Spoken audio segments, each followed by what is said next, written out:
A verdade por trás da história.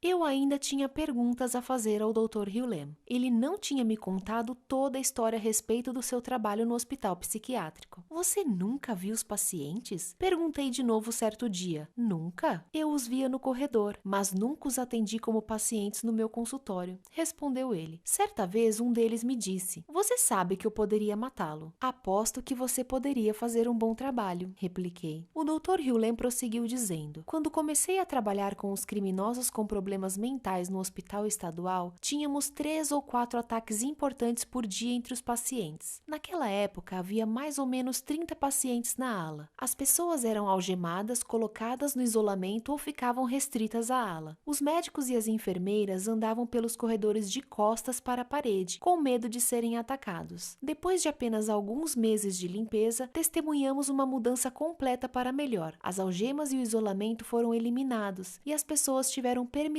para sair e fazer as coisas como trabalhar e praticar esporte. Mas o que ele fez exatamente para iniciar essa transformação? Precisei assumir uma completa responsabilidade dentro de mim por ter tornado os problemas concretos fora de mim, disse ele. Tive que purificar os meus pensamentos tóxicos e substituí-los por amor. Não havia nada errado com os pacientes. Os erros estavam em mim. Como explicou o Dr. Hughlem, nem os pacientes nem mesmo a ala sentiam amor. Assim, ele amava tudo. Eu olhava para as paredes e percebia que elas precisavam ser pintadas, me disse ele, mas a nova tinta não aderia, descascava imediatamente. Eu então disse às paredes que as amava. Um dia, alguém decidiu pintá-las e dessa vez a tinta aderiu. Esse comentário me pareceu no mínimo esquisito, mas eu estava me acostumando com as coisas que ele dizia. Finalmente, fiz a pergunta que mais estivera me incomodando. Todos os pacientes foram liberados? 2 deles nunca o foram, respondeu o Dr. Hughlem.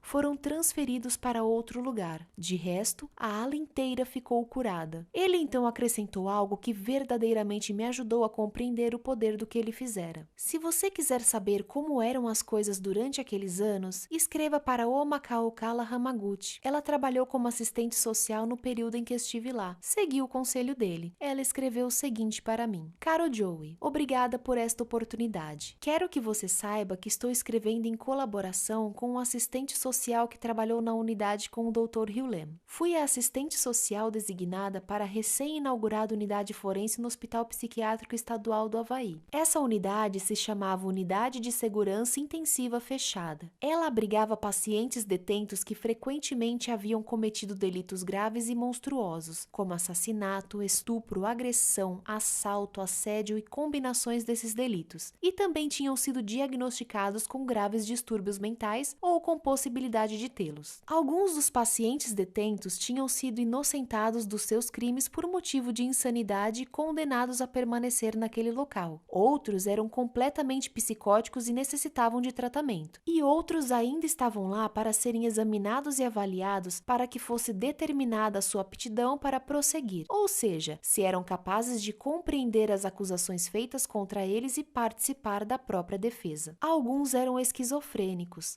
alguns sofriam do distúrbio bipolar e outros eram mentalmente retardados, ao passo que outros haviam sido diagnosticados como psicopatas e sociopatas. Havia ainda aqueles que estavam tentando convencer os tribunais de que eram uma ou todas as coisas que acabo de relacionar. Todos ficavam presos na unidade 24 horas por dia e só tinham autorização para sair para consultas médicas ou sessões no tribunal, e mesmo assim, escoltados e com algemas nos pulsos e nos tornozelos. Passavam a maior parte do dia em um aposento de reclusão, um quarto trancado com paredes e teto de concreto, um banheiro trancado e sem janelas. Muitos estavam intensamente medicados. As atividades eram poucas. Os incidentes eram ocorrências esperadas. Pacientes atacando a equipe, pacientes atacando outros pacientes, pacientes atacando a si mesmos, pacientes tentando fugir. Os incidentes com a equipe também representavam um problema. A equipe manipulando pacientes, problemas com drogas, licença médica e seguro de acidentes no trabalho, conflito entre os membros da equipe, uma eterna rotatividade nos cargos de psicólogo, psiquiatra e administrador, doutor. Problemas hidráulicos e elétricos e etc, etc, etc. O lugar era movimentado, explosivo, deprimente e incivilizado. Nem mesmo as plantas cresciam ali. E mesmo quando o setor foi transferido para uma nova unidade recém-reformada, muito mais segura e com área de recreação cercada, ninguém esperava que alguma coisa fosse realmente mudar. Assim, quando outro daqueles psicólogos apareceu, todos partimos do princípio de que ele tentaria agitar as coisas e implementar programas avançadíssimos, e em seguida partiria quase tão rápido quanto chegara. Todos já havíamos visto esse filme. Entretanto, dessa vez quem chegou foi o Dr. Hughlem, que além de ser uma pessoa bastante cordial, dava a impressão de não fazer quase nada. Ele não fazia avaliações ou diagnósticos, não oferecia nenhuma terapia e não aplicava testes psicológicos. Frequentemente chegava tarde, não comparecia às conferências sobre os casos e tampouco participava do registro de informações obrigatório. Em vez disso, ele praticava um processo esquisito de Ho'oponopono da identidade própria, que tinha alguma coisa a ver com assumir completamente a responsabilidade por si mesmo, olhar somente para si mesmo e permitir a remoção das energias negativas e indesejadas dentro de si mesmo. Vejam só, o mais estranho de tudo era o fato de que esse psicólogo parecia sempre à vontade e dava até mesmo a impressão de estar realmente se distraindo. Ele ria muito, divertia-se com os pacientes e com a equipe e parecia genuinamente gostar do que fazia. Ao mesmo tempo, todo mundo parecia amá-lo e apreciá-lo, mesmo parecendo que ele não trabalhava muito. E as coisas começaram a mudar. As celas de reclusão começaram a se esvaziar. Os pacientes estavam se tornando responsáveis pelas suas próprias necessidades e assuntos. Também começaram a participar do planejamento e a implementar programas e projetos para si mesmos. Os níveis de medicação também estavam caindo e os pacientes começaram a ter permissão para deixar a unidade sem estar algemados. A unidade adquiriu vida, ficou mais calma, mais leve, mais segura, mais ativa, mais divertida e mais produtiva. As plantas começaram a crescer, os problemas hidráulicos se tornaram quase inexistentes. Os incidentes de violência na unidade passaram a ser raros e a equipe pareceu mais harmoniosa, relaxada e entusiasmada. Em vez de problemas com a licença de saúde e a falta de pessoal, o excesso de pessoal e a perda de cargo se tornaram agora uma preocupação. Duas situações específicas exerceram em mim um impacto memorável. Havia um paciente que sofria gravemente de delírio e paranoia. Tinha um histórico de violência, havia ferido com gravidade várias pessoas tanto no hospital quanto em público, do lado de fora, e havia sido internado diversas vezes em hospitais.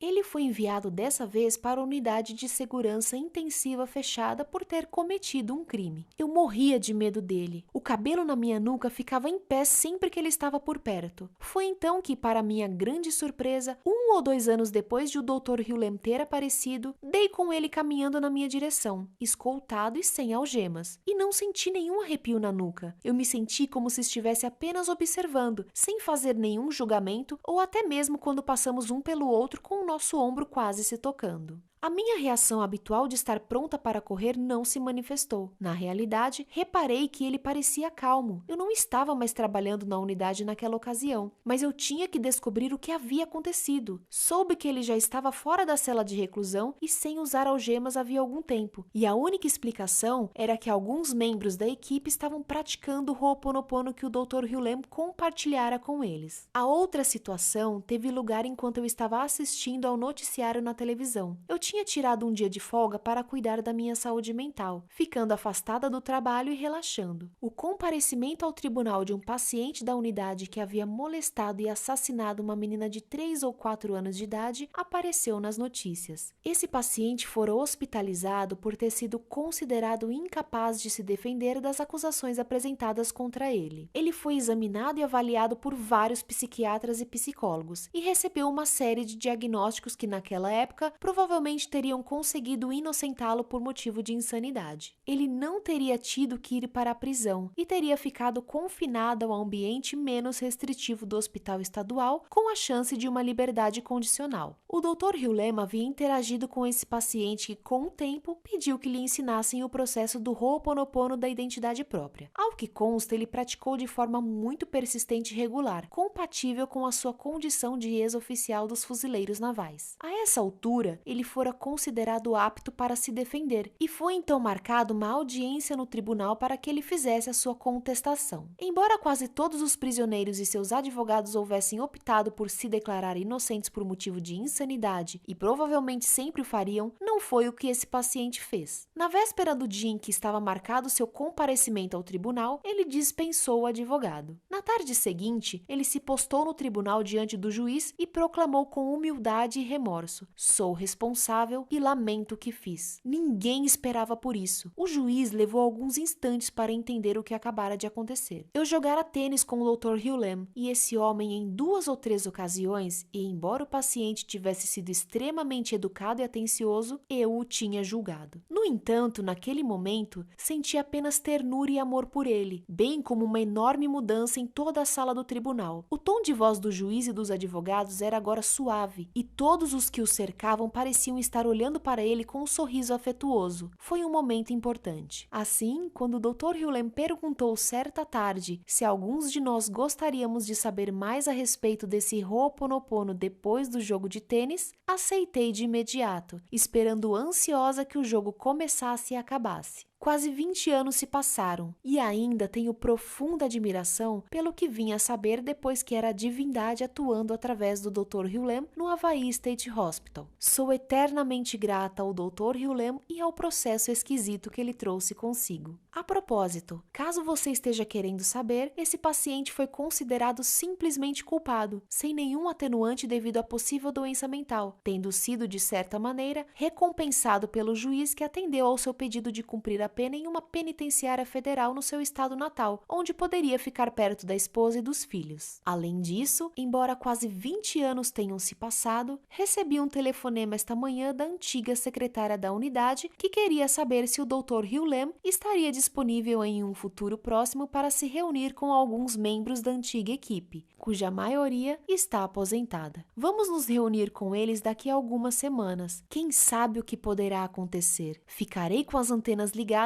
para captar novas histórias. Paz, O.H. Aí está! O Dr. Hugh Lamb havia de fato realizado um milagre no hospital. Ao praticar o amor e o perdão, ele transformou pessoas incorrigíveis e de muitas maneiras consideradas a escória da sociedade. Esse é o poder do amor. É claro que eu queria saber ainda mais. Quando eu estava completando a primeira versão preliminar desse livro, eu a enviei ao Dr. Hugh Lamb para que a revisasse. Eu queria que ele verificasse se ela estava precisa. Também desejava que ele preenchesse quaisquer buracos na história a respeito dos anos que passou naquele hospital psiquiátrico. Cerca de uma semana depois de receber o original, ele me enviou o seguinte e-mail: Ao Akua, esta é uma nota confidencial apenas para os seus olhos. Eu a escrevo depois de ler a versão preliminar de Limite Zero. Tenho outros comentários a fazer sobre essa versão, mas eu os deixarei para futuros e-mails. Está concluído, declarou Morna sem ser enfática. O que está concluído? Perguntei. O seu trabalho no Hawaii State Hospital está concluído. Embora eu sentisse o caráter final do seu comentário naquele dia de verão de julho de 1987, retruquei. Tenho que dar a eles 2 semanas de aviso prévio. É claro que isso não aconteceu. Nunca foi sugerido que eu fizesse isso, e ninguém no hospital mencionou essa possibilidade. Não voltei ao hospital, nem mesmo quando fui convidado para a minha festa de despedida. Os meus amigos fizeram a festa sem mim. Os presentes de despedida foram enviados para o escritório da fundação no dia seguinte da festa. Adorei a minha permanência no hospital na unidade forense. Adorei as pessoas da ala. Em algum momento, não sei exatamente qual, deixei de ser o psicólogo da equipe e passei a ser um membro da família. Vivi em estreito contato com a equipe, os pacientes, as regras, as políticas, as panelinhas e as forças visíveis e invisíveis na ala durante 3 anos, 20 horas por semana. Eu estava lá quando as celas de reclusão, as algemas, a medicação e outras formas de controle eram modos de operação regulares e aceitáveis. Eu estava lá quando o uso das celas de reclusão e de algemas simplesmente se evaporaram em algum momento. Quando? Ninguém sabe. A violência física e verbal também se evaporou quase completamente. A redução no uso de medicamentos ocorreu por si só. Em algum momento, sabe-se lá quando, os pacientes passaram a deixar a unidade para atividades de recreação e de trabalho sem grilhões de metal e sem necessitar da autorização médica. A mudança na ala de um lugar desequilibrado e tenso para um local tranquilo ocorreu de forma simples e sem esforço consciente. A mudança da ala de um lugar que tinha uma carência de pessoal crônica para um local com excesso de funcionários simplesmente aconteceu. Desejo deixar claro que eu era um membro próximo e ativo da família na ala e não um espectador. De fato, eu não oferecia terapia, não aplicava testes psicológicos, não comparecia às reuniões da equipe sobre os pacientes. No entanto, eu estava intimamente envolvido com o funcionamento da ala. Eu estava presente quando surgiu o primeiro projeto de trabalho dentro da ala, assar biscoitos para vender lá fora. Eu estava presente quando apareceu a primeira atividade fora da ala, lavar carros. Eu estava presente quando o primeiro programa de recreação fora da ala teve início. Não deixei de executar as funções habituais do psicólogo da equipe por sentir que eram inúteis. Eu simplesmente o fiz por motivos desconhecidos. Entretanto, eu percorria a ala e participava da preparação dos biscoitos e das partidas de tênis fora da ala. Porém, mais do que tudo, eu fazia a limpeza antes, durante e depois de cada visita à ala, todas as semanas durante 3 anos. Eu purificava tudo que estivesse acontecendo em mim relacionado com a ala todas as manhãs e todas as noites, e também quando qualquer coisa a respeito da ala me vinha à cabeça. Obrigado, eu te amo, paz do eu e Haleakala.